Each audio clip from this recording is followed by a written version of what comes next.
Binisita ng katropa ang lugar ng pagdadaosan ng Thanksgiving activity sa darating na April 6, 2025 upang ayusin at ihanda ang mga kinakailangan bayarin sa nasabing venue.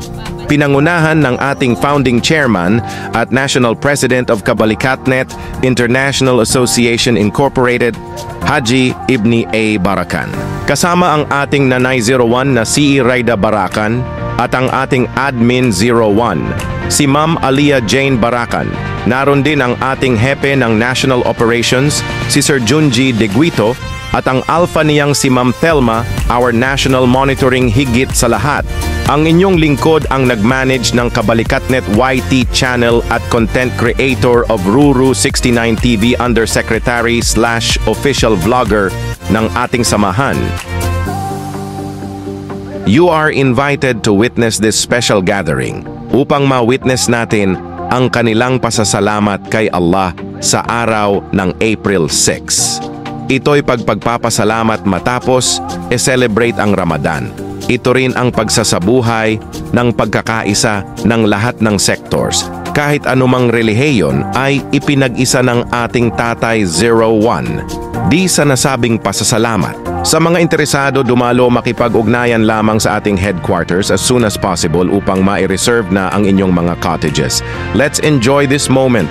Kasama ang mga magte-take oath sa araw na iyon at i-welcome natin ang Islam community na siyang pangunahing mga dadalo sa occasion magmula sa iba't ibang lugar sa Greater Metro Manila NCR at Calabarzon area. Don't forget to like, make a comment down below, share and subscribe as well. Continue to support Ruru 69 TV, your total entertainment channel, and also our Kabalikatnet YT channel, Bida ang Katropa. Guys, click the notification bell para updated ka sa lahat ng upcoming uploads. Enjoy the rest of the day and have a good one.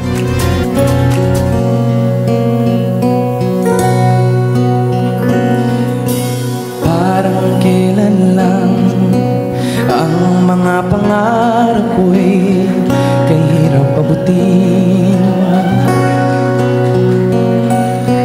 Dahil sa inyo napunta ako sa aking nais marating.